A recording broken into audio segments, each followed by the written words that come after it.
चाहे London tube bombing हो या भारत में दशकों से जो बड़े बड़े आतंकी हमले हुए हैं, उन सब के तार कहीं ना कहीं आतंक के इन्हीं ठिकानों से जुड़ते रहे हैं।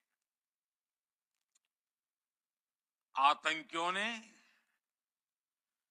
हमारी बहनों का सिंदूर उजाड़ा था, इसलिए भारत ने आतंक के ये हेडक्वार्टर्स उजाड़ दिए। भारत के इन हमलों में 100 से अधिक खूंखार आतंकवादियों को मौत के घाट उतारा गया है। आतंक के बहुत सारे आका बीते 2.5-3 दशकों से खुलेआम पाकिस्तान में घूम रहे थे, जो भारत के खिलाफ साजिशें करते थे। उन्हें भारत ने एक झटके में खत्म कर दिया। साथियों, भारत की इस कार्रवाई से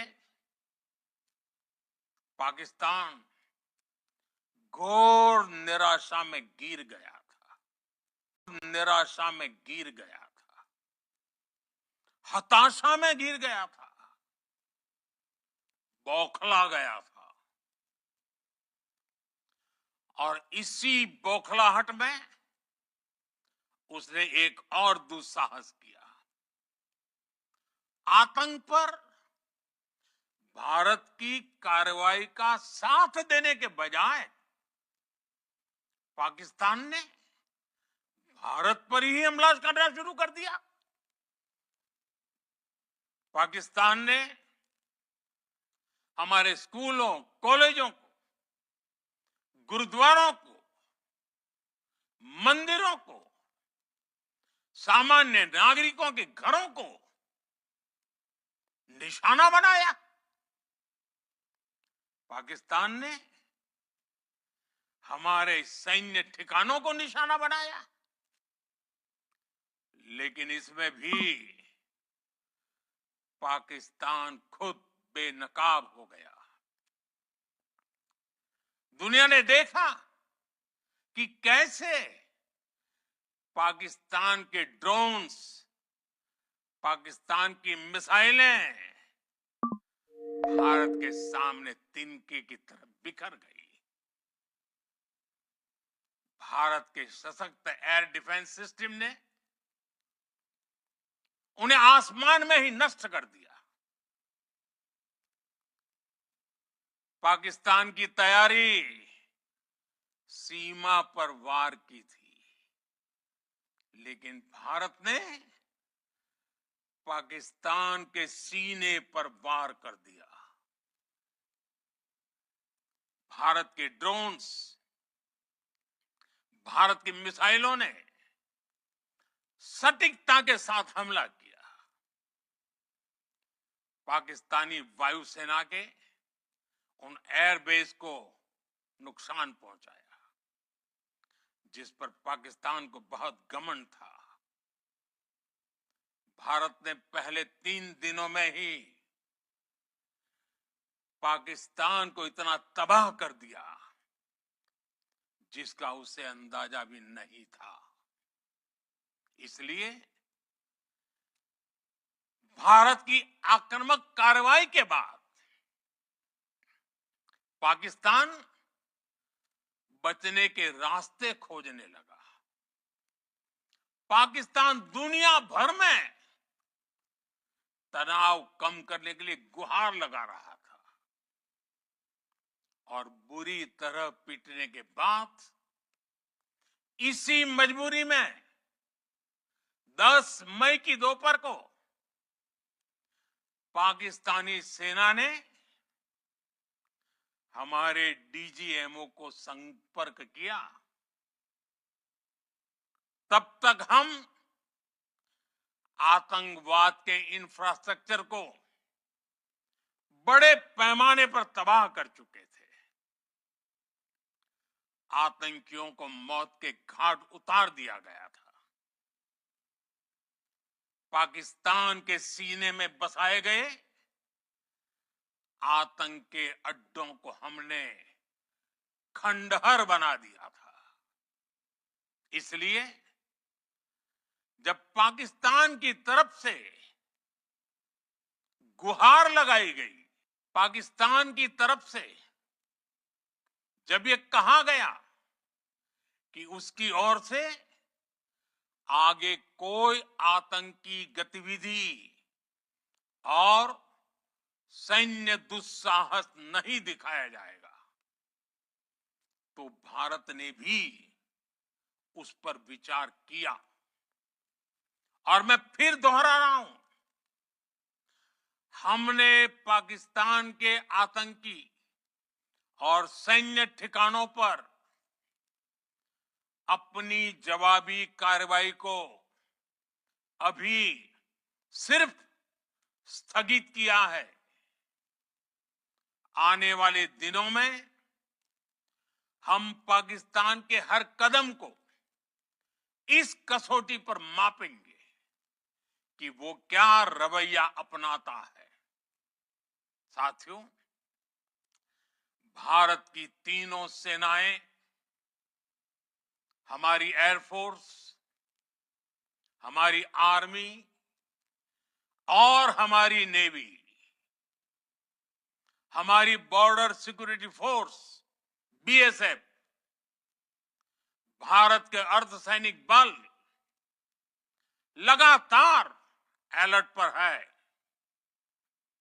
सर्जिकल स्ट्राइक और एयर स्ट्राइक के बाद अब ऑपरेशन सिंदूर आतंक के खिलाफ भारत की नीति है।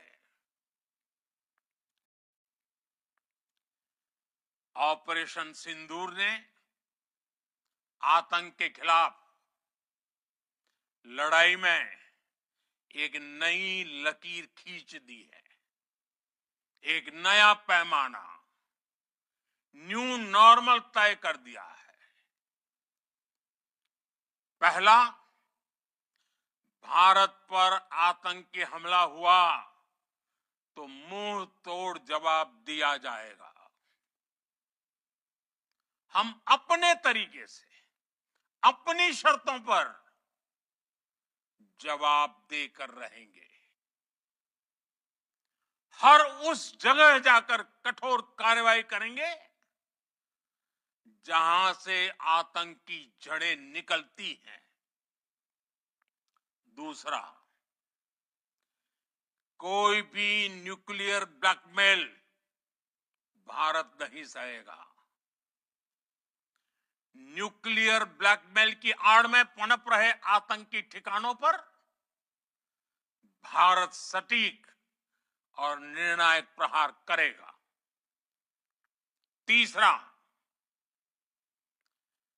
हम आतंक की सरपरस्त सरकार और आतंक के आकाओं को अलग अलग नहीं देखेंगे।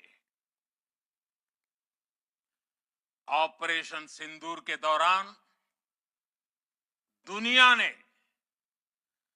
पाकिस्तान का वो घिनौना सच फिर देखा है, जब मारे गए आतंकियों को विदाई देने पाकिस्तानी सेना के बड़े बड़े अफसर उमड़ पड़े। स्टेट स्पॉन्सर्ड टेररिज्म का ये बहुत बड़ा सबूत है। हम भारत और अपने नागरिकों को किसी भी खतरे से बचाने के लिए लगातार निर्णायक कदम उठाते रहेंगे। साथियों, युद्ध के मैदान पर हमने हर बार पाकिस्तान को धूल चटाई है और इस बार ऑपरेशन सिंदूर ने नया आयाम जोड़ा है। हमने रेगिस्तानों और पहाड़ों में अपनी क्षमता का शानदार प्रदर्शन किया और साथ ही न्यू एज वॉरफेयर में भी अपनी श्रेष्ठता सिद्ध की। साथियों, हर प्रकार के आतंकवाद के खिलाफ हम सभी का एकजुट रहना, हमारी एकता हमारी सबसे बड़ी शक्ति है। निश्चित तौर पर ये युग युद्ध का नहीं है, लेकिन ये युग आतंकवाद का भी नहीं है। टेररिज्म के खिलाफ जीरो टॉलरेंस, ये एक बेहतर दुनिया की गारंटी है। साथियों, पाकिस्तानी फौज,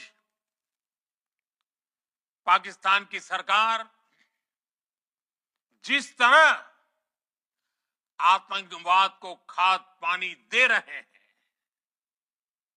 वो एक दिन पाकिस्तान को ही समाप्त कर देगा। पाकिस्तान को अगर बचना है तो उसे अपने टेरर इंफ्रास्ट्रक्चर का सफाया करना ही होगा। इसके अलावा शांति का कोई रास्ता नहीं है। भारत का मत एकदम स्पष्ट है। टेरर और टॉप एक साथ नहीं हो सकते। टेरर और ट्रेड एक साथ नहीं चल सकते, और पानी और खून भी एक साथ नहीं बह सकता। मैं आज विश्व समुदाय को भी कहूंगा, हमारी घोषित नीति रही है, अगर पाकिस्तान से बात होगी तो टेररिज्म पर ही होगी। अगर पाकिस्तान से बात होगी तो पाक ऑक्युपाइड कश्मीर, पीओके, उस पर ही होगी। प्रिय देशवासियों, आज बुद्ध पूर्णिमा है। भगवान बुद्ध ने हमें शांति का रास्ता दिखाया है। शांति का मार्ग भी शक्ति से होकर जाता है। मानवता शांति और समृद्धि की तरफ बढ़े, हर भारतीय शांति से जी सके, विकसित भारत के सपने को पूरा कर सके, इसके लिए भारत का शक्तिशाली होना बहुत जरूरी है। और आवश्यकता पड़ने पर इस शक्ति का इस्तेमाल भी जरूरी है। और पिछले कुछ दिनों में भारत ने यही किया है। मैं एक बार फिर भारत की सेना और सशस्त्र बलों को सैल्यूट करता हूं। हम भारतवासी के हौसले, हर भारतवासी का एकजुटता का शपथ, संकल्प, मैं उसे नमन करता हूं। बहुत बहुत धन्यवाद। भारत माता की जय।